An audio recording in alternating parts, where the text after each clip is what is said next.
കർത്താവിൻ്റെ നാമം മഹത്വപ്പെടട്ടെ. കർത്താവിൽ സ്നേഹം നിറഞ്ഞ ദൈവമക്കൾക്ക് അവർക്കും ക്രിസ്തുവേശുവിലുള്ള സ്നേഹവും വന്ദനവും.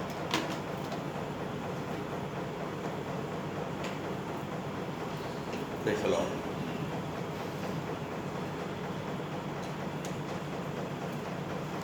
റോമാലേഖനം 5-ാമത്തെ സുവിശേഷം സുവിശേഷം വ്യാഖ്യാനിക്കപ്പെട്ട് പൗലോസിന് പരിശുദ്ധാത്മാവ് നൽകിയ വെളിപ്പാടാണ്. ശരിയുടെ പറയുന്നു,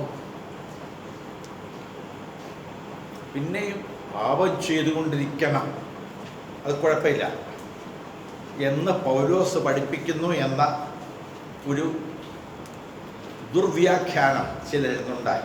അപ്പോൾ കർത്താവിന്റെ പറയുകയാണ്, അങ്ങനെയല്ല. കൃപ പെരുകേണ്ടതിന് പാപം പെരുകിയിടത്ത് കൃപ അത്യന്തം വർദ്ധിച്ചു. ഇതിനെ ദൈവാത്മാവിൽ നമ്മൾ മനസ്സിലാക്കണമെന്നാണ് അപ്പോസ്തലൻ നമ്മളെ പഠിപ്പിക്കുന്നത്. പരിശുദ്ധാത്മാവ് നമ്മളോട് പറയുന്ന ആ ഭാഗങ്ങളെല്ലാം ഞാൻ നിങ്ങളെ ഒന്ന് പറഞ്ഞ് മനസ്സിലാക്കാനായിട്ട് നിൽക്കുന്ന സമയമില്ല.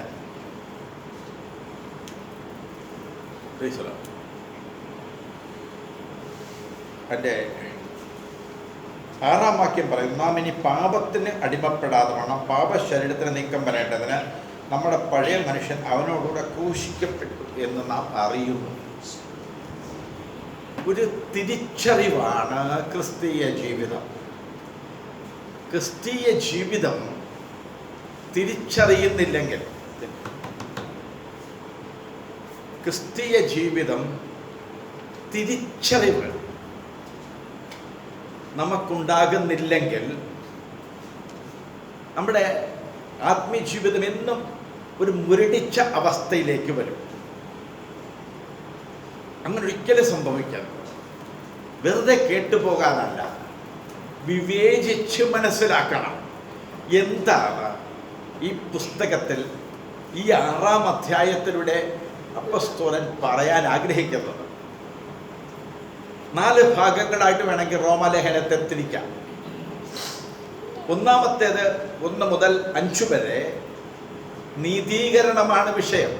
1-ാം അധ്യായം കഴിഞ്ഞ് 2, 3, 4, 5 അധ്യായങ്ങൾ. അവിടെ നിന്ന് 6-ാം അധ്യായം ദൈവിക ഏകീകരണത്തെക്കുറിച്ചാണ് പഠിപ്പിക്കുന്നത്. 7-ാം അധ്യായം ശുദ്ധീകരണമാണ് വിഷയം. 8-ാം അധ്യായം തൊട്ട് മഹത്വീകരണം അല്ലെങ്കിൽ തേജസ്കരണമാണ് വിഷയം. ഇപ്പം നമ്മൾ ഈ വിധത്തിൽ അതിനെ ചിന്തിക്കുന്നില്ലെങ്കിൽ നമുക്ക് വേദപുസ്തകത്തെ പഠിക്കാൻ അല്പം ബുദ്ധിമുട്ടാണ്. വെറും സിമ്പിളായിട്ട് നമുക്ക് വേദപുസ്തകത്തെ മനസ്സിലാക്കാൻ, അതിനെ നമുക്ക് ഫോളോ ചെയ്യാൻ കഴിയും. നമുക്കൊരു പ്രാർത്ഥനയോടുകൂടെയുള്ള ഒരു മനസ്സ് നമുക്ക് വേണം. മനസ്സ് ഏകാഗ്രമാക്കപ്പെടണം. ഇപ്പം ഇവിടെ നമുക്ക് വായിക്കാം, യേശു ക്രിസ്തുവിനോടുകൂടെ നമ്മൾ ചേരുവാൻ സ്നാനമേറ്റു. നമ്മൾ അവൻ്റെ മരണത്തിൽ പങ്കാളികളായി തീർന്നു. യേശുവിനോടുകൂടെ, യേശു മരിച്ചിട്ട് അടക്കപ്പെട്ടതുപോലെ നമ്മൾ സ്നാനത്താൽ അവനോടുകൂടെ അടക്കപ്പെട്ടു. യേശു മരിച്ചിട്ട് ഉയർത്തെഴുന്നേറ്റതുപോലെ നമ്മളും ഉയർത്തെഴുന്നേറ്റു.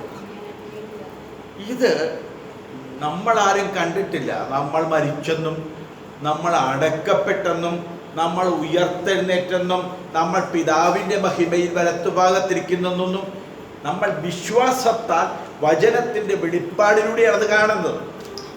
ഇതാണ് ആശിക്കുന്നതിൻ്റെ ഉറപ്പും കാണാത്ത കാര്യങ്ങളുടെ നിശ്ചയം. വിശ്വാസം എന്നത് പ്രത്യാശിക്കുന്നതിൻ്റെ ഉറപ്പാണ്. നമ്മൾ എന്തെങ്കിലുമൊക്കെ ആഗ്രഹിക്കുന്നതിൻ്റെ ഉറപ്പല്ല. ആഗ്രഹം എന്ന് പറയുന്ന മലയാളത്തിൽ പദത്തിൻ്റെ ആ അർത്ഥത്തെ മാറിപ്പോയി. ഹോപ്പ്, പ്രത്യാശിക്കുന്നത്. എന്താ നമ്മൾ പ്രത്യാശിക്കുന്നത്? പ്രത്യാശിക്കുന്നതിൻ്റെ ഉറപ്പ്. റോമർ 8:23, 1 യോഹന്നാൻ 3-ാം അധ്യായത്തിൻ്റെ 2-ാം വാക്യം ഒക്കെ നമ്മൾ വായിക്കുന്ന പ്രത്യാശയാണ്. എന്താ പ്രത്യാശ? റോമാലേഖനം 8:23 പറയുന്നത് ആത്മാവെന്ന ആദ്യദാനം ലഭിച്ചിരിക്കുന്ന നാമും നമ്മുടെ ഉള്ളിൽ പുത്രത്വത്തിന് കാത്തുകൊണ്ട് ഉള്ളിൽ ഞരങ്ങുന്നു. ആത്മാവെന്ന ആദ്യദാനം ലഭിച്ച നമ്മൾ, എനിക്ക് പുത്രത്വം കിട്ടും, ഇപ്പം ഞാൻ മകനായി, എനിക്ക് പുത്രത്വത്തിന് കാത്തുകൊണ്ട് പുത്രനാകാൻ പദവി കിട്ടി, അവകാശം കിട്ടാൻ പോകുന്നതേ ഉള്ളൂ. അതിനു വേണ്ടി ഉള്ളിൽ ഞരങ്ങുന്നു.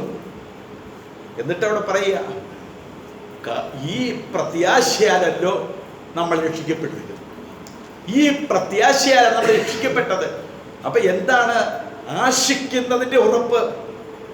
നാം ഇതുവരെ അവനെ കാണേണ്ടതുപോലെ കണ്ടിട്ടില്ല. അവൻ വരുമ്പോൾ നാം അവനെ താൻ ഇരിക്കുന്നത് പോലെ തന്നെ കാണുന്നതാകൊണ്ട് അവനോട് സദൃശന്മാരാകും. ഈ ഹോപ്പ്, ഈ പ്രത്യാശയാണ് വിശ്വാസം. എൻ്റെ അടുത്ത സ്റ്റെപ്പ് എന്താണ്? കാണാത്ത കാര്യങ്ങളുടെ നിശ്ചയം. 2000 വർഷത്തിനു മുമ്പ് കർത്താവായ യേശുവിൽ നമ്മളുണ്ടായിരുന്നു. കണ്ടിട്ടുണ്ടോ? നമ്മൾ ലോകമുണ്ടാക്കപ്പെടുന്നതിന് മുമ്പ് നിങ്ങൾ ക്രിസ്തുവിലുണ്ട്. കാണാത്ത കാര്യങ്ങളുടെ ഒരു നിശ്ചയമാണ്, എവിഡൻസ് ആണിത്. അതിൻ്റെ എവിഡൻസ് ആണിത്. കണ്ടിട്ടില്ലെങ്കിലും സത്യമത.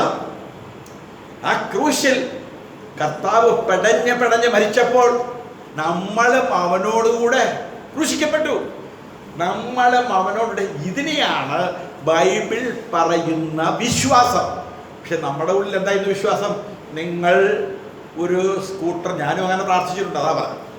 സ്കൂട്ടറിന് വേണ്ടി പ്രാർത്ഥിക്കുമ്പം നിങ്ങൾ ആ സ്കൂട്ടറിൻ്റെ നിറം എന്തായിരിക്കണം, ആ സ്കൂട്ടറിൻ്റെ പേരെന്തായിരിക്കണം, ആ സ്കൂട്ടറിൻ്റെ മോഡൽ ഏതായിരിക്കണം, ആ സ്കൂട്ടറിൻ്റെ എന്തെല്ലാം ഉണ്ടോ, ദൈവത്തിനൊന്നും പറഞ്ഞുകൂടാ. നമുക്ക് നല്ലത് തരാനൊന്നുമല്ല ദൈവത്തിന് ഇഷ്ടം, നമ്മുടെ ഇഷ്ടം തരാനാ ദൈവത്തിന് ഇഷ്ടം. നീ വ്യക്തമായിട്ട് ചോദിക്കണം. എങ്കിലേ കർത്താവിന് അതുവരെ കർത്താവ് തരത്തില്ല. ചിലപ്പോഴൊക്കെ കർത്താവിന് തരികയും ചെയ്യും. എന്തായോ നമ്മുടെ മൂഢത ഓർത്തിട്ട് കർത്താവ് ലജ്ജ തോന്നും. മക്കളല്ലേ, എവിടെന്നോ കേൾക്കുന്ന നമ്മൾ എന്താണ് കേൾക്കുന്ന കഴിവെന്താ? ഹന്ന പ്രാർത്ഥിച്ചു, കർത്താവെ ആൺകുഞ്ഞാണെങ്കിലും പെൺകുഞ്ഞാണെങ്കിലും രണ്ടിനും ഇടയ്ക്കാണെങ്കിലും സാരമില്ല, എനിക്കൊരു കുഞ്ഞിനെ തരണം. അങ്ങനെയാണ് പ്രാർത്ഥിച്ചത്. ഹന്ന പ്രാർത്ഥിച്ചു, എനിക്കൊരു ആൺ സന്താനത്തെ തരണം. അപ്പൊ പാസ്റ്റർ എന്ത് ചെയ്യണം? നമ്മൾ പ്രാർത്ഥിക്കുമ്പം ആൺ സന്താനത്തിന് വേണ്ടി പ്രാർത്ഥിക്കണം. അന്ന പ്രാർത്ഥിച്ചത് അന്നയ്ക്ക് ദൈവം കൊടുത്ത ആലോചനയാണ്. അന്നയോട് കർത്താവ് പറഞ്ഞു, നിനക്കൊരു മകനെ ഞാൻ തരും. അവനെ തരുമ്പോൾ ജീവിതം മുഴുവനും ദൈവത്തിന് വേണ്ടി നിവേദിക്കണം. അവനെ ദൈവാലയത്തിൽ കൊണ്ട് കൊടുക്കണം. അതിന് ആൺകുട്ടി വേണം. എനിക്ക് വേണ്ടി ചോദിക്കുന്നതിന് ദൈവത്തോട് ലിംഗവ്യത്യാസം പറയരുത്. ആൺ പെൺ വ്യത്യാസമൊന്നുമില്ല ദൈവത്തിന്.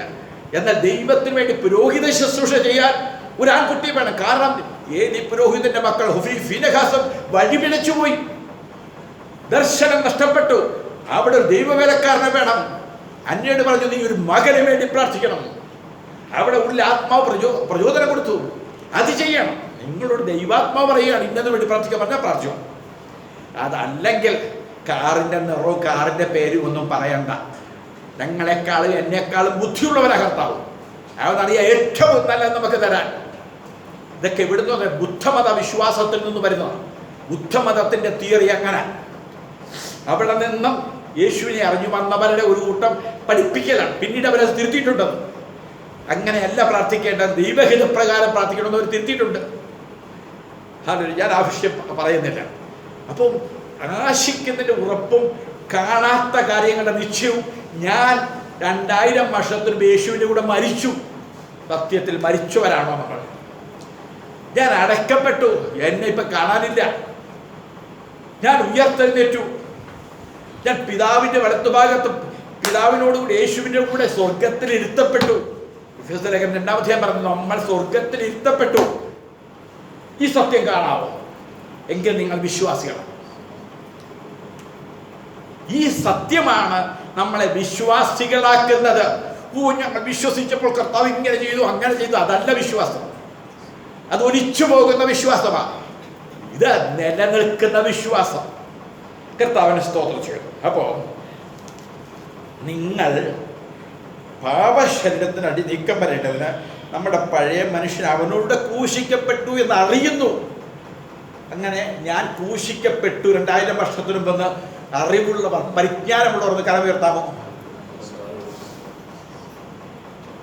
ക്രൂശിക്കപ്പെട്ടെങ്കിൽ യേശു മരിച്ചപ്പോൾ നമ്മൾ മരിച്ചു. ഈ അറിവ് നമുക്ക് വേണം ദൈവമക്കളെ. അറിവ് ഞാൻ പിന്നെ വായിച്ച ചില കാര്യങ്ങൾ ഓർപ്പിക്കാം. നാം ക്രിസ്തുവിനോട് മരിച്ചുവെങ്കിൽ അവനോട് ജീവിക്കുമെന്ന് വിശ്വസിക്കുന്നു. മരിച്ചിട്ടില്ലെങ്കിലോ? അവനോടുകൂടെ മരിച്ചോ? നിങ്ങളുടെ നാവിനെ ഒന്ന് തുറന്നു നോക്കിക്കേ, നിങ്ങളുടെ ബുദ്ധിയെ ഒന്ന് തുറന്നു നോക്കി. നിങ്ങളുടെ ബുദ്ധിയാണോ ഇപ്പം? നിങ്ങൾ മരിച്ചോ? മരിച്ചുവെങ്കിൽ നിങ്ങൾ പുതിയ സൃഷ്ടിയാണ്.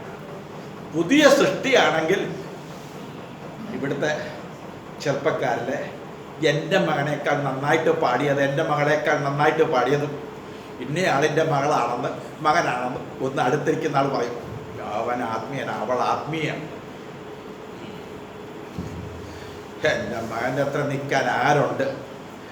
എൻ്റെ മകനെ പോലെ, എൻ്റെ മകളെ പോലെ സുന്ദരൻ ആരുണ്ട്? നീ പോക്ക് കേസാ. ഹല്ലേലൂയ. കാരണം എന്താ അറിയോ? നീ മരിച്ചിട്ടില്ല, നീ ക്രൂശിക്കപ്പെട്ടിട്ടില്ല, നീ അടക്കപ്പെട്ടില്ല. പഴയ വ്യക്തി തന്നെയാണ്. യേശുവിനെ വിശ്വസിക്കുന്നുണ്ട്, അത് സത്യമാണ്. ഒരു രക്ഷിക്കപ്പെട്ട അനുഭവമുണ്ട്, അവിടെ കൊണ്ട് അങ്ങ് നിന്നുപോയി പോരാ. നമ്മൾ അവനോട് ദിനം പ്രതി മരിക്കണം. ദിനം പ്രതി, ഇല്ലെങ്കിൽ അവനോടുകൂടെ ജീവിക്കത്തില്ല കേട്ടോ. അവനോടുകൂടെ ജീവിക്കണോ? എങ്കിൽ നിന്റെ മകനല്ല, നിന്റെ മകളല്ല വലുത്. മറ്റേ അപ്പുറത്തിന് പാട്ടുപാടാൻ കഴിവില്ലാഞ്ഞൂട്ടില്ലേ, അവളാ വലുത്. പാട്ടുപാടാൻ കഴിവില്ലാതിരുന്ന ആ മോനില്ലേ, അവനാ വലുത്. നിനക്ക് അവനായിരിക്കണം വലുത്. ഫിലിപ്പ് ലേഖനം വായിച്ചാൽ മതി, മറ്റുള്ളവരെ നമ്മളെക്കാൾ, നമ്മുടെ മക്കളെക്കാൾ ശ്രേഷ്ഠരെന്ന് കാണണം. ഇല്ലെങ്കിൽ എന്താ ആത്മീയത? നമ്മൾ മരിച്ചിട്ടില്ലെങ്കിൽ ഞാനാണ് ഏറ്റവും സുന്ദരൻ. പണ്ടൊക്കെ ആൾക്കാർ അങ്ങനെ പറഞ്ഞിട്ടുണ്ട് എന്നെ കുറിച്ച്. എൻ്റെ മുടി കണ്ടിട്ട്, എൻ്റെ ഹെയർ സ്റ്റൈലൊക്കെ കണ്ടിട്ടൊക്കെ പറഞ്ഞില്ലേ, എൻ്റെ മൂക്ക് കണ്ടിട്ടൊക്കെ എന്തെല്ലാം പിന്നെ വർണ്ണനകളാണ് നടത്തിയിരിക്കുന്നത് അറിയാം.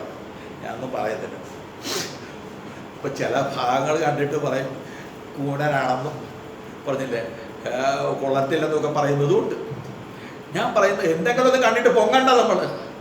ഈ പറഞ്ഞവർ തന്നെ നാളെ കൊള്ളത്തില്ലെന്നും പറയും. നമ്മൾ ചിന്തിക്കേണ്ടത്, നമ്മളെ പുകഴ്ത്തുമ്പോൾ നമ്മൾ പുകഴരുത്. ഹല്ലേലൂയ. നമ്മളെ ഇകഴ്ത്തുമ്പോൾ, നമ്മൾ താഴ്ത്തപ്പെടുമ്പോൾ ഒരു കാരണവശാലും വിഷമിക്കരുത്.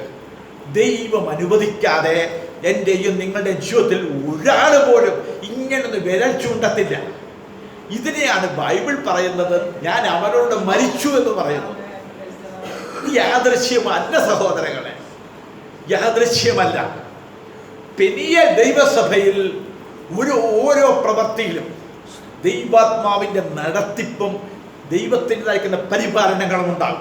കാരണം ഇത് ക്രിസ്തുവിൻ്റെ ശരീരമായി വളർത്തപ്പെടുന്ന സഭയാണ്. ഇവിടെ ആൾക്കൂട്ടമല്ല നമുക്ക് വിഷയം. അവൻ്റെ ശരീരത്തോട് നമ്മൾ ഓരോരുത്തരും ഏകീഭവിക്കണം. ഇതാണ് ഈ അധ്യായത്തിൻ്റെ തന്നെ ഉദ്ദേശം. അപ്പോൾ നമ്മൾ അവനോടുകൂടെ മരിച്ചു എങ്കിൽ അവനോടുകൂടെ ജീവിക്കും എന്ന് വിശ്വസിക്കുന്നു. നമ്മുടെ ഏറ്റുപറച്ചിലാണ്, നമ്മുടെ കൺഫെഷനാണത്. എങ്ങനെ? ഞാൻ അവനോടുകൂടെ മരിച്ചു, ഞാൻ അറിഞ്ഞു, അവനോട് മരിച്ചു. അറിഞ്ഞ സത്യത്തെ ഞാൻ എന്ത് ചെയ്യണം? ഏറ്റുപറയുവാനായിട്ട് ഇടയായിത്തീരണം. ഹല്ലേലൂയ.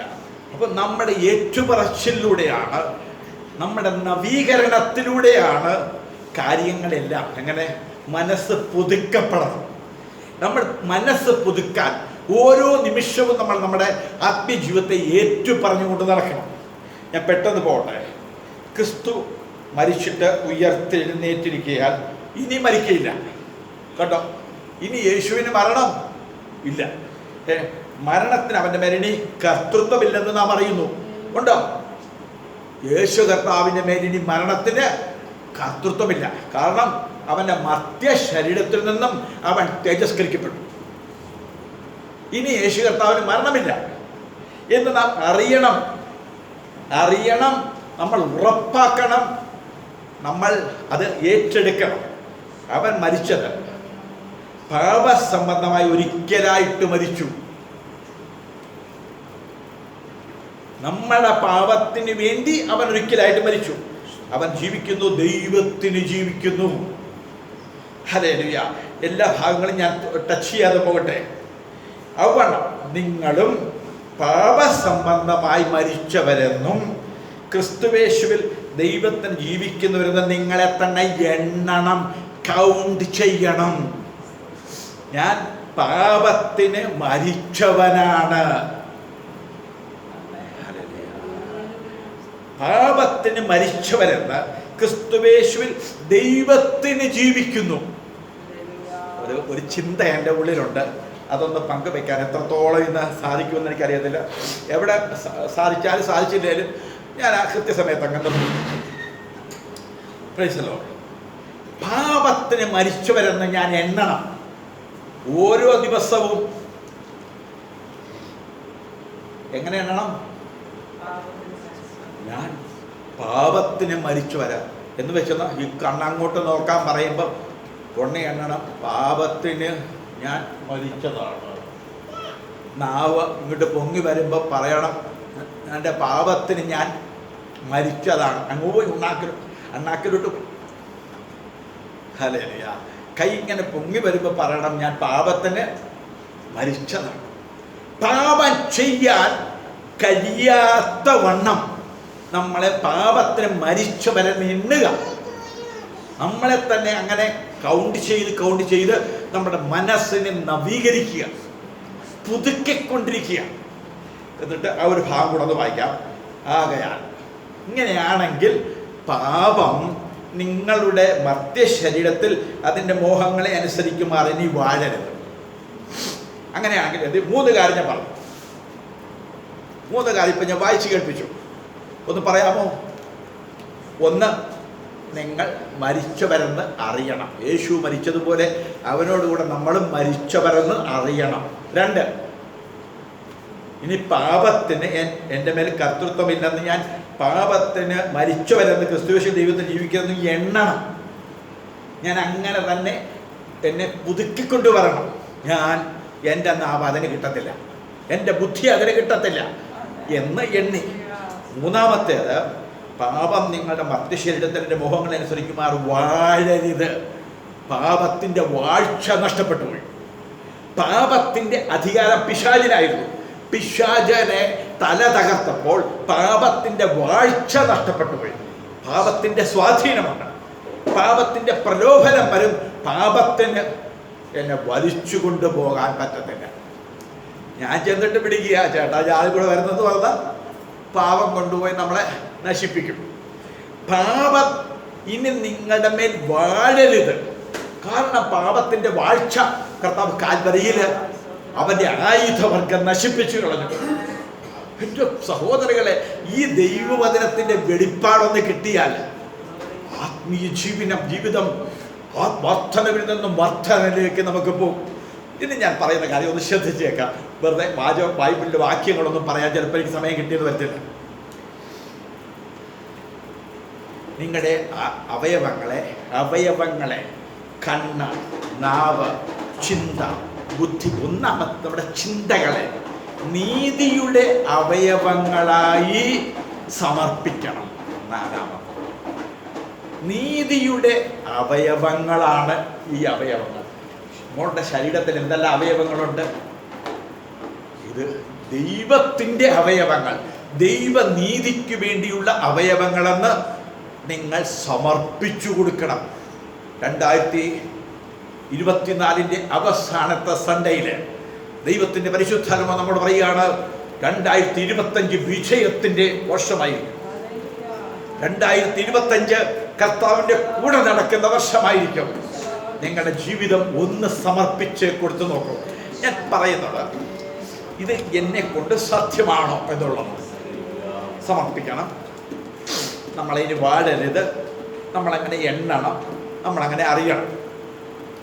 ഇതൊക്കെ പറയുമ്പോൾ മനസ്സിലാക്കേണ്ട കാര്യം, യേശു ക്രിസ്തുവിൻ്റെ ജീവൻ്റെ, അതായത് 1 യോഹന്നാൻ 3-ാം അധ്യായത്തിൻ്റെ 7-8 വാക്യം വായിച്ചു. 1 യോഹന്നാൻ 3-ാം അധ്യായം.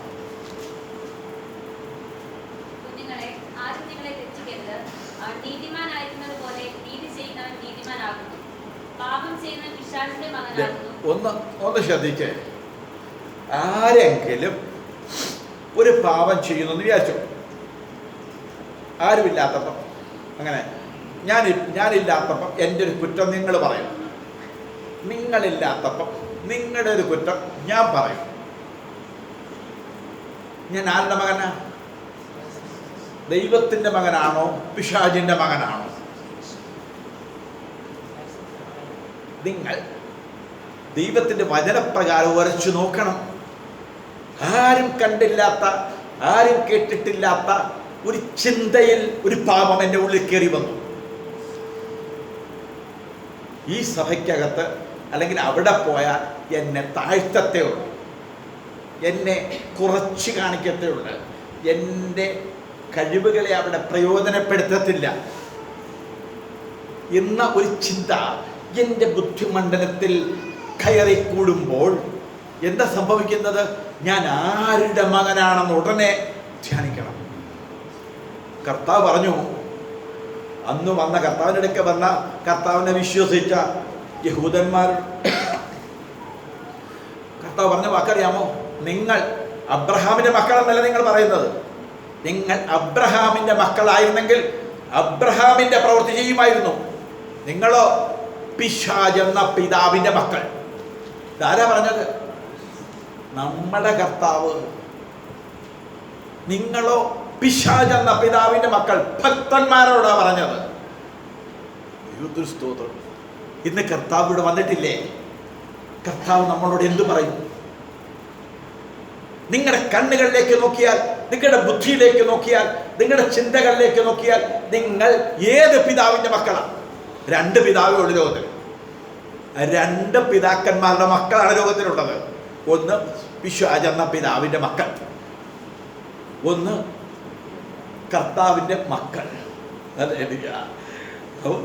അറിയാം, വെറുതെ പറഞ്ഞേക്കറിയാം പിശാചിൻ്റെ മകനാണെന്ന്. തെറ്റുവന്ന് കുറ്റം വന്ന ഉടനെ ഞാൻ ഞാൻ പിശാചിൻ്റെ മകനാണോ എന്നൊന്നും തെറ്റിദ്ധരിക്കേണ്ട. അത് ഞാൻ പറഞ്ഞു തരാം, മുഴുവൻ കേട്ടിട്ട് പറഞ്ഞാൽ മതി.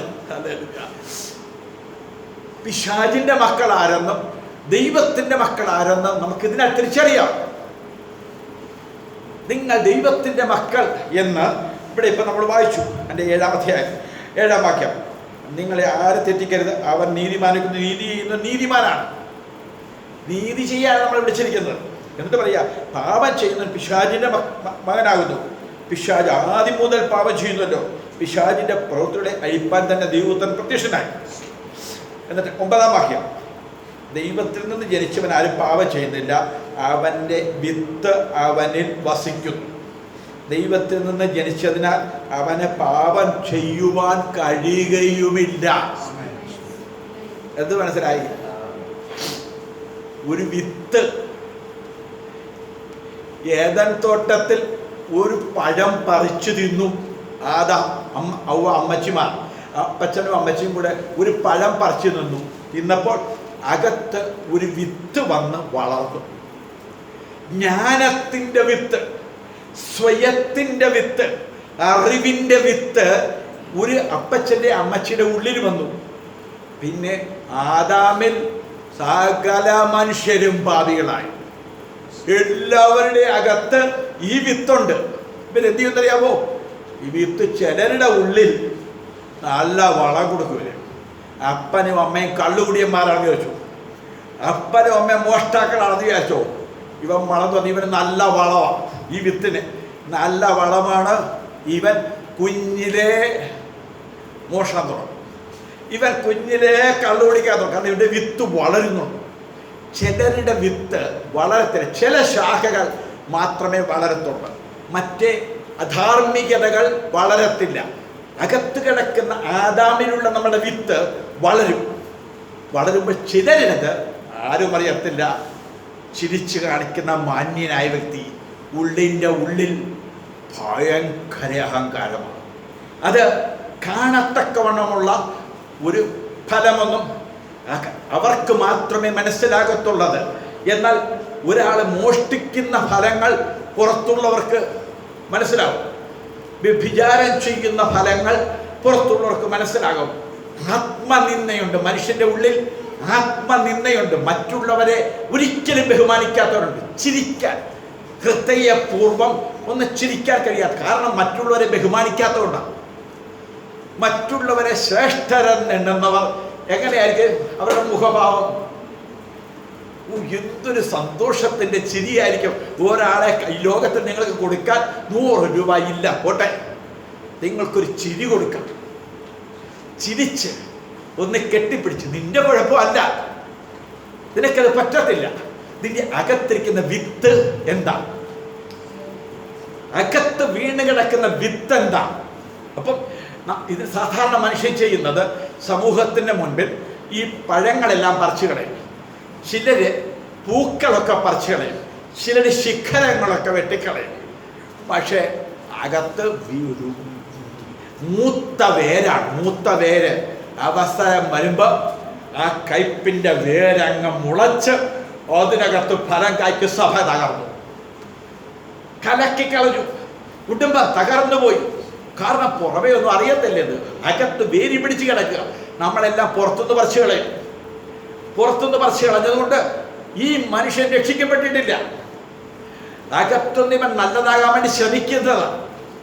നല്ലതാകാനുള്ള നമ്മുടെ പരിശ്രമങ്ങളെല്ലാം നമ്മൾ പുറമെ അകത്ത് വേര് നിർത്തിക്കൊണ്ട് നമ്മുടെ ഹൃദയത്തിനകത്ത് ആ വേര് പിടിച്ച് കിടക്കുക. അവിടെയാണ് കർത്താവ് ചെയ്ത പദ്ധതി. ഒരു വിത്ത് കൊണ്ടുവന്ന് നമ്മുടെ ഉള്ളിൽ വിതച്ചു. ദൈവവചനമാകുന്ന ക്രിസ്തുവാകുന്ന വിത്തിനെ നമ്മുടെ ഉള്ളിൽ കൊണ്ടുവന്ന് വിതച്ചു. വിതച്ചപ്പോൾ ഇവൻ ഒരു വയൽ കണ്ടു. ആ വയൽ കണ്ടപ്പോൾ ഇവൻ നോക്കി, അതിനകത്തൊരു നിധി മറഞ്ഞിരിക്കുന്നത് കണ്ടു. ഇവൻ ഓടിച്ചെന്ന് സന്തോഷത്തോടെ തനിക്കുള്ളതെല്ലാം വിറ്റു.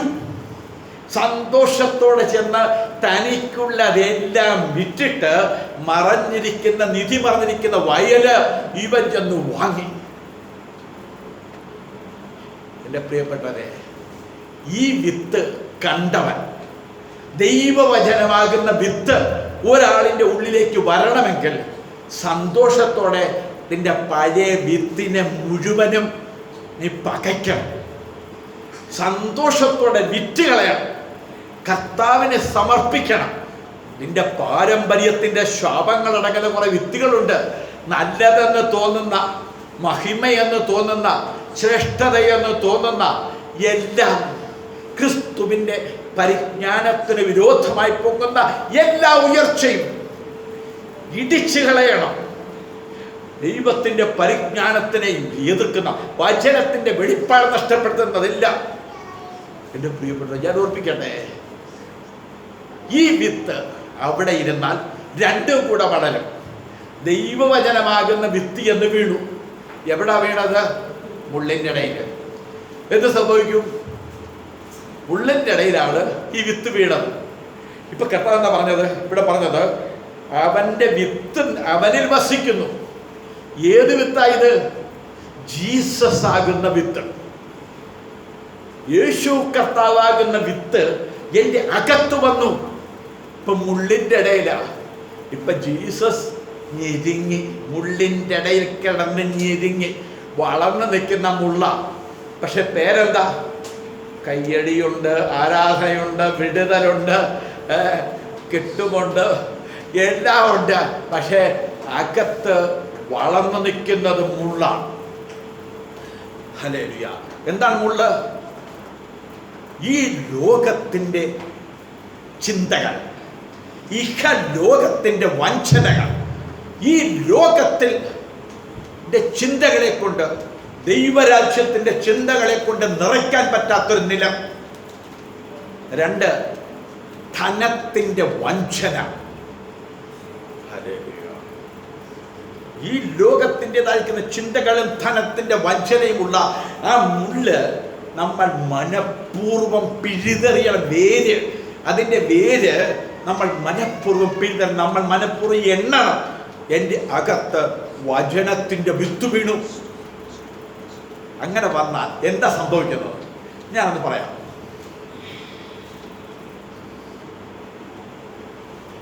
അവനിൽ വിത്ത് അവനിൽ വസിക്കുന്നു. ദൈവത്തിൽ നിന്ന് ജനിച്ചതിന് അവന് പാപം ചെയ്യുവാൻ കഴിയുകയുമില്ല.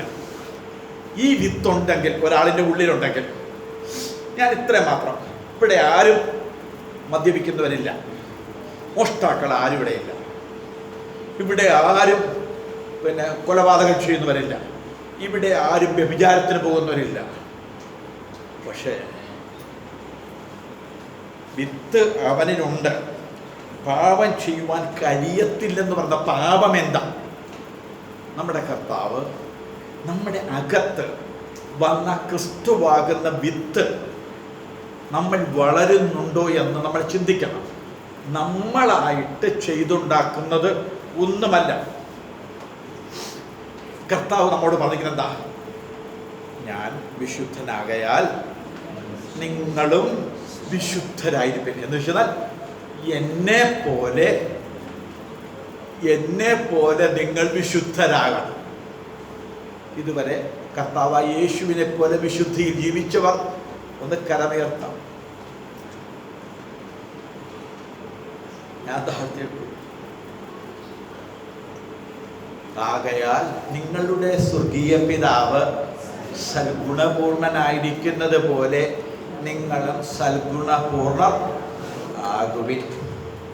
സൽഗുണപൂർണ പിതാവിനെ പോലെ ആയിത്തീർന്നവർ ഒന്ന് കരമുയർത്താം. ഇതാണ് കർത്താവ് ചെയ്യുന്നത്. അവന് പാപം ചെയ്യാൻ കഴിയുകയില്ല. സൽഗുണപൂർണതയല്ലാതെ അവന്റെ വിശുദ്ധി പ്രാപിക്കാനല്ല നമ്മളെ വിളിച്ചത്.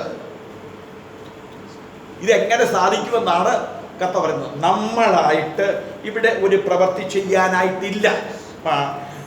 1 പത്രോസ് 1-ാം അധ്യായത്തിന്റെ 1-ാം വാക്യം ഞാൻ വായിച്ചു കേൾപ്പിക്കാം.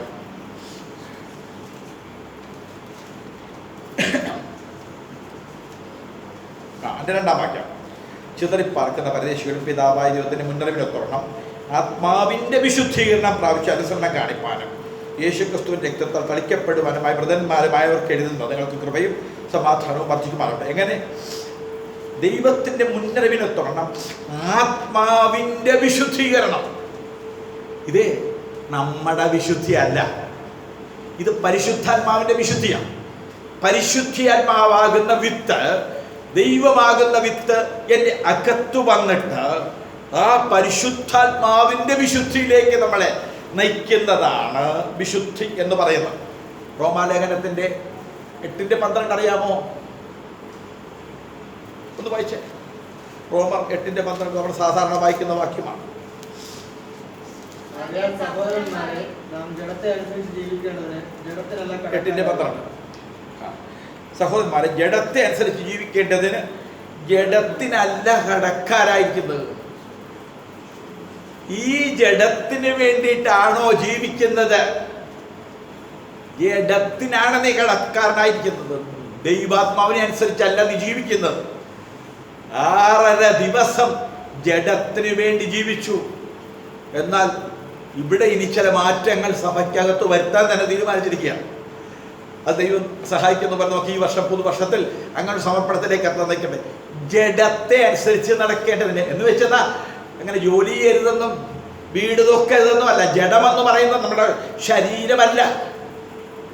നമ്മുടെ ദേഹിക്കും നമ്മുടെ ശരീരത്തിനും ഇടയിൽ നിന്നും കൊണ്ട് നമ്മളെ പ്രലോഭനപ്പെടുത്തുന്ന ഒരു മണ്ഡലമുണ്ട്.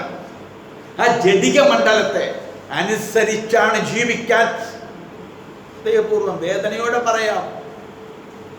ദൈവസഭയുടെ കാര്യം ആർക്ക് വേണം? ദൈവരാജ്യത്തിൻ്റെ കാര്യം ആർക്ക് വേണം? സഭയിൽ എന്ത് നടന്നാലെന്ത്, ദൈവരാജ്യത്തിൽ എന്ത് നടന്നാലെന്ത്? എൻ്റെ വയറ്റിപ്പിഴപ്പ്, എൻ്റെ മോളുടെ വിവാഹം, എൻ്റെ മോൻ്റെ ഭാവി, ഇതിൻ്റെ അപ്പുറത്ത് ചിന്തിക്കാത്ത നീ ജഡത്തിന് കടക്കാരനായിരിക്കുന്നു. കർത്താവ് പറയാ, നീ ജഡത്തിനല്ല കടക്കാരനാകേണ്ടത്. ഹല്ലേലൂയ. വായിച്ചു പോകാൻ മാത്രമേ സമയമുള്ളൂ.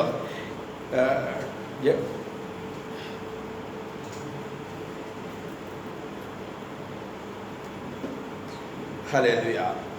ജഡസ്വഭാവമുള്ളവർക്ക് ദൈവത്തെ പ്രസാദിപ്പിക്കാൻ അതിൻ്റെ 7-ാം വാക്യം വായിക്കുകയാണ്. ജഡത്തിൻ്റെ ചിന്ത ദൈവത്തോട് ശത്രുത്വം ആകുന്നു. അത് ദൈവത്തിൻ്റെ ന്യായപ്രമാണത്തിന് കീഴ്പ്പെടുന്നില്ല, കീഴ്പ്പെടുവാൻ കഴിയുന്നതുമല്ല. ഒറ്റ മനുഷ്യനെ ചോദിക്കൂ, എന്ത് മനുഷ്യനെ ചോദിക്കൂ, ദൈവത്തിൻ്റെ ന്യായപ്രമാണത്തിന് കീഴ്പ്പെടത്തില്ല. ജഡസ്വഭാവമുള്ളവർക്ക് ദൈവത്തെ പ്രസാദിപ്പിക്കാൻ കഴിയത്തില്ല. പിന്നെ എന്തിനും നമ്മൾ ഈ കഷ്ടപ്പെടുന്നത്? ജഡസ്വഭാവം മാറണം, ജഡത്തോടുള്ള അനുസരണം മാറണം. അതിന് അകത്ത് വിത്ത് വന്നത്. എന്നിട്ട് പറയുക, നിങ്ങളോ ദൈവത്തിൻ്റെ ആത്മാവ് നിങ്ങൾ വസിക്കുന്നുവെങ്കിൽ ജഡസ്വഭാവമുള്ളവരല്ല, ആത്മസ്വഭാവമുള്ളവരത്രേ.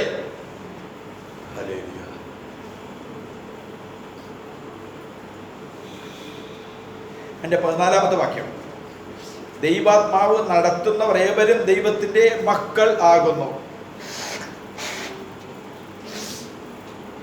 ദൈവമക്കളെന്ന് പറയുന്നതല്ല, ദൈവത്തിൻ്റെ മക്കളല്ല.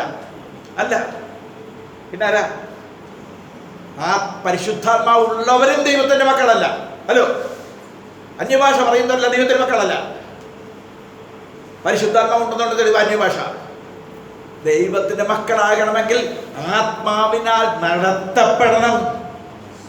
അന്യഭാഷ പറയുന്നവർ ദൈവത്തിൻ്റെ മക്കളാണെന്ന് ഒരു വാക്യം പറയാമോ? ദൈവാത്മാവിനാൽ നടത്തപ്പെടണം.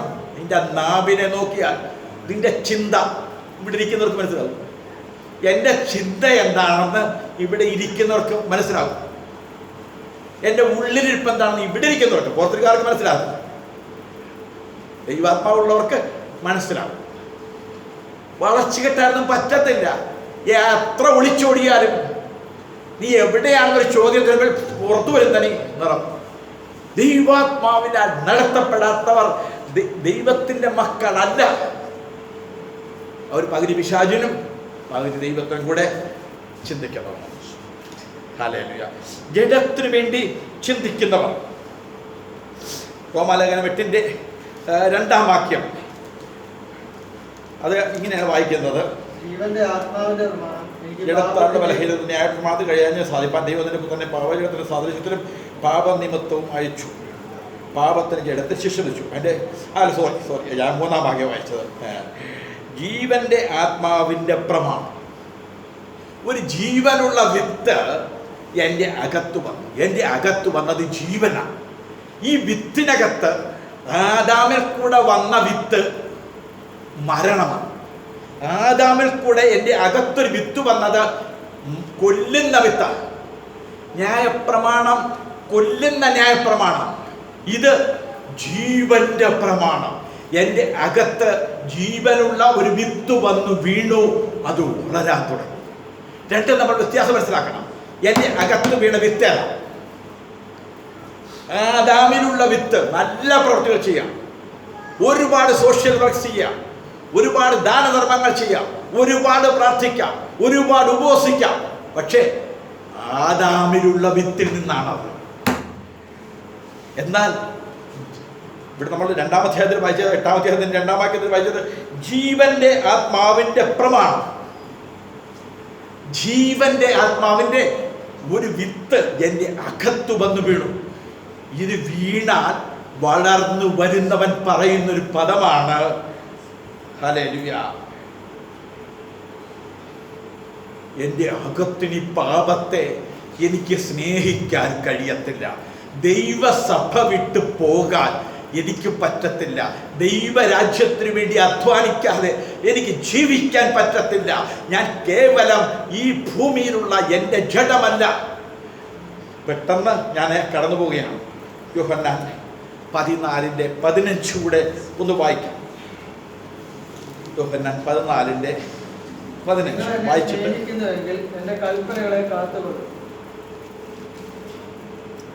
Praise the Lord.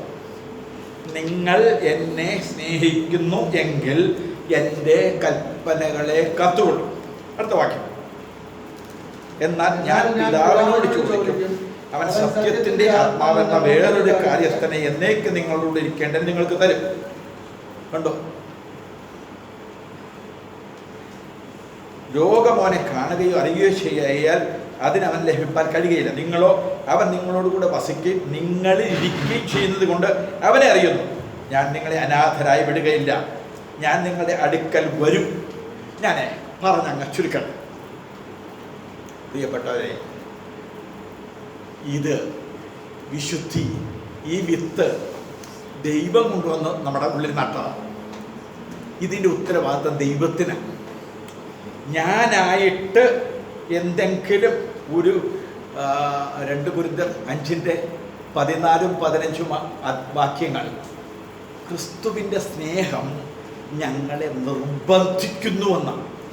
സ്നേഹമാണ് ബൈബിളിൻ്റെ അടിസ്ഥാനം. ഈ വിത്ത് ഒരുവൻ്റെ ഉള്ളിലുണ്ടെങ്കിൽ ഇവൻ കഷ്ടം സഹിക്കാൻ, ദിവസങ്ങൾ ദൈവരാജ്യത്തിന് വേണ്ടി അധ്വാനിച്ചിട്ട് വീട്ടിൽ പോയി പട്ടിണി കിടക്കാൻ ഇവൻ്റെ മനസ്സ് വെമ്പലാണ്. കഷ്ടം സഹിപ്പാൻ, നഷ്ടം സഹിപ്പാൻ ഇവനൊരു വെമ്പലുണ്ടാവും. എന്താണ്? ക്രിസ്തുവിൻ്റെ സ്നേഹം ഞങ്ങളെ നിർബന്ധിക്കുന്നു. ക്രിസ്തുവിൻ്റെ സ്നേഹം ഞാൻ പറയുന്നത് ഇത് ദൈവത്തിൽ നിന്ന് നമുക്ക് കിട്ടുന്നതാണ്. ഇപ്പോൾ ദൈവരാജ്യത്തെക്കുറിച്ചുള്ള നിങ്ങളുടെ വേദന എന്താണ്? ദൈവരാജ്യത്തെക്കുറിച്ചുള്ള നിങ്ങളുടെ ചിന്ത എന്താണ്? ദൈവത്തിൻ്റെ സഭയെക്കുറിച്ചുള്ള, ഞാൻ പറയുന്ന ഈ ലോക ചർച്ചിൻ്റെ കെട്ടിടമല്ല ഞാൻ ഉദ്ദേശിക്കുന്നത്. ഇവിടെയുള്ള സഹോദരന്മാർ തമ്മിൽ, നിങ്ങൾ തമ്മിൽ എന്ത് റിലേഷനുണ്ട്? ഇപ്പോൾ പിതാവായ ദൈവം, പുത്രനായ ദൈവം, പരിശുദ്ധാത്മാവായ ദൈവം, ഇവർ മൂന്നും ഒന്നല്ലേ? ഏക സത്യ ദൈവം. പക്ഷേ ഇവരുടെ പ്രവർത്തികളിൽ പിതാവ് പറഞ്ഞതെല്ലാം പുത്രൻ ചെയ്തു. പുത്രനെ പരിശുദ്ധാത്മാ വെളിപ്പെടുത്തിക്കൊണ്ടിരിക്കുമ്പോൾ ഇവരുടെ നിൽക്കുന്ന ഓരോ കാര്യങ്ങളിലും പ്രത്യേകമായൊക്കെ പ്രവൃത്തികളാണെങ്കിലും ഇവർ മൂന്നും കൂടെ ലക്ഷ്യമെന്താ? ഒന്നാണ്. ഇപ്പോൾ എന്ത് ചെയ്തു? പിതാവ് പുത്രനെ അയച്ചിട്ട് പുത്രൻ വന്ന് അവൻ്റെ ശരീരത്തോട് നമ്മളെ ഒന്നിപ്പിച്ചു. ഇവിടെ ഞാൻ നിർത്തട്ടെ. നിങ്ങളുടെ ശ്രദ്ധ പതറുന്നു. കാരണം വിത്ത് നമ്മുടെ ഉള്ളിൽ വരണ്ട് നിൽക്കുക. വചനമാകുന്ന വിത്തിൻ്റെ വരൾച്ചയാണ് പ്രശ്നം. കാരണം ഇന്ന് ലോകത്തിൽ കേൾക്കുന്നത് ഈ മറ്റേ വിത്തിൻ്റെ കാര്യമാണ്. ആദമിലുള്ള വിത്തിനെ വളർത്തുന്ന പരിപാടിയാണ് ലോകത്തിൽ കേൾക്കുന്നത്. അതുകൊണ്ട് എന്ത് ചെയ്യാൻ പറ്റത്തില്ല, ഇതിന് നമുക്ക് വളർച്ച കിട്ടത്തില്ല. അതുകൊണ്ട് പ്രിയപ്പെട്ട, ഞാൻ ഓർപ്പിക്കട്ടെ, നമ്മുടെ അകത്തു വീണ ഈ വിത്ത് സ്നേഹത്തിൻ്റെ വിത്താണ്. ദൈവം സ്നേഹം തന്നെ. അവര് തമ്മിൽ പിതാവ് പുത്രനെയും, പുത്രൻ പരിശുദ്ധാത്മാവ് പിതാവിനെയും ഒരുപോലെ സ്നേഹിക്കുന്നു. അവൻ വലിയവരും ചെറിയവരും ആരുമില്ല, അവരെല്ലാവരും ഒന്നാണ്. ഇതുപോലെ യേശുക്രിസ്തു തലയായി എന്നെ അവൻ്റെ ശരീരമാക്കി മാറ്റി. ഈ ശരീരത്തിന് എൻ്റെ ഈ ഒരു വിരലിനൊരു വേദന വന്നാൽ എൻ്റെ ശരീരം അങ്ങനെ പ്രതികരിക്കും. എൻ്റെ ഈ ഒരു വിരലിനൊരു വേദന വന്നാൽ ഒട്ടനെ എൻ്റെ ബുദ്ധി, എൻ്റെ ശിരസിലേക്ക് അതിൻ്റെ ഓർഡർ എത്തും. ഒട്ടനെ പറയും, മറ്റേ കൈ കൊണ്ട് പറയും, ആ വേദനയുടെ ഭാഗത്ത് ഞെക്കിപ്പിടിക്കുക. പെട്ടെന്ന് പറയും, എൻ്റെ ശരീരത്തോട് പറയും, പെട്ടെന്ന് ഇവിടുന്ന് കിടക്ക, പെട്ടെന്ന് അല്പം വെള്ളം എടുത്ത് കുടിക്കുക, പെട്ടെന്ന് ആരെങ്കിലും വിളിക്കുക. ഇതെല്ലാം എൻ്റെ തലയിൽ നിന്നുള്ള ഓർഡറാണ്. ശരീരം മുഴുവനും അതിനനുസരിക്കും. എൻ്റെ കർത്താവ്, ഈ വിത്തതാണ്. എൻ്റെ തലയായി യേശു വന്നു. സത്യമായിട്ട് ഇന്നൊന്ന് ഇത് പരിശോധിക്കണം. എൻ്റെ തല ക്രിസ്തുവാണോ? ഇവിടെ ഇന്ന് സഭയിൽ വരാത്തവരാരാണ്? സഭയിൽ നിന്നും പിന്മാറിപ്പോയവരാരാണ്? അവരുടെ വേദന എന്താണ്? പുതിയതായിട്ട് വരാൻ ആഗ്രഹിക്കുന്നവർ എത്ര പേരുണ്ട്? എന്തെല്ലാം കുറ്റങ്ങളാണ് മറ്റുള്ളവരുടെ നിങ്ങൾ കാണുന്നത്. അവരാത്മീയരല്ല, ഇവരാത്മീയരല്ല, അവർ ശരിയല്ല, ഇവർ ശരിയല്ലെന്നാണോ കാണുന്നത്? ഉടനെ കുത്തിപ്പിടിക്കുകയാണോ? ആ വേദന കണ്ടിട്ട് അവർക്കൊരു കൈത്താങ്ങൽ കൊടുക്കുകയാണോ? നിങ്ങളുടെ അകത്ത് വീണ വിത്ത് ജീവനുള്ള ദൈവത്തിൻ്റെ വിത്താണ്. ഇല്ലെങ്കിൽ ആദാമിൽ കൂടെ കിടക്കുന്ന പഴയ വിത്ത് നിങ്ങൾ വെട്ടിമുളപ്പിച്ച് വൃത്തിയാക്കിക്കൊണ്ട് നടക്കുക. ഈ വിത്ത് നമ്മുടെ ഉള്ളിലുണ്ടെങ്കിൽ സംഭവിക്കുന്നത് അവൻ്റെ വിത്ത് നമ്മിലുണ്ടെന്ന് എങ്ങനെ പരിശോധിക്കാൻ പറ്റും? ദൈവസഭയെക്കുറിച്ച് ഞാൻ പറഞ്ഞ സാർവലൗകികമായ യൂണിവേഴ്സലായ സഭയുടെ കാര്യം നമുക്ക് ചെയ്യാൻ പറ്റുന്നത് ചെയ്യാം. ഹല്ലേലൂയ. അത് ഞങ്ങളുടെ സാഹചര്യം. കടലിലെ തിരമാല ഒന്ന് അടങ്ങിയിട്ട് വള്ളമിറക്കാൻ പോയി വള്ളമിറക്കുന്ന ഒരാളെ കാണിച്ചു തരാമോ? നിന്റെ പ്രശ്നം തീർന്നിട്ട്, നിന്റെ സാഹചര്യം ശരിയായിട്ട്, നിന്റെ ഭാവിയെല്ലാം ശോഭനമാകുമ്പോഴത്തേക്ക്, അപ്പോഴാണ് ഞാൻ ഇന്നാൾ പറഞ്ഞതുപോലെ എല്ലാം ലാഭമായപ്പോഴാണല്ലോ എന്നെ വിട്ട് ജീവനങ്ങ് പോയി. എല്ലാം ശരിയാ, ഇനിയിപ്പോ ദൈവവേല, ദൈവസഭ, ജീവനങ്ങ് പോയി. ഇന്ന്, നാളെയല്ല രക്ഷാദിവസം, ഇന്നാണ് സുപ്രസാദകാലം, നാളെയല്ല. ദൈവത്തിന് വേണ്ടി ഒരു ചെറു വിരലനക്കാൻ കഴിഞ്ഞോ നിനക്ക്? എന്നിട്ട് പറയുന്ന ആ വിത്തിന്റെ ഉള്ളിലുണ്ട്. വിത്തുള്ളിലുണ്ടെങ്കിൽ ആ സ്നേഹം. ഞാൻ ആ വാക്യം ഒന്ന് വായിച്ചു കേൾപ്പിക്കാം. 2 കൊരിന്ത്യർ 5:14-15.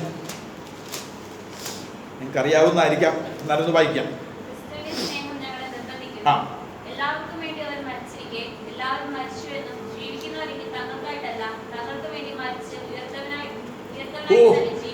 ഈ വെളിപ്പാടാണ് നമുക്ക് വേണ്ടത്.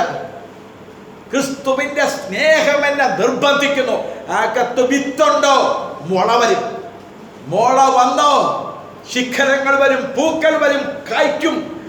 അതിൻ്റെ അർത്ഥം ഫലങ്ങൾ, സ്നേഹത്തിന്റെ ഫലം. കയ്പും വിദ്വേഷവും പടലപ്പിണക്കങ്ങളും എന്ന് പറഞ്ഞ മറ്റേ വിത്തിൻ്റെതാണ്.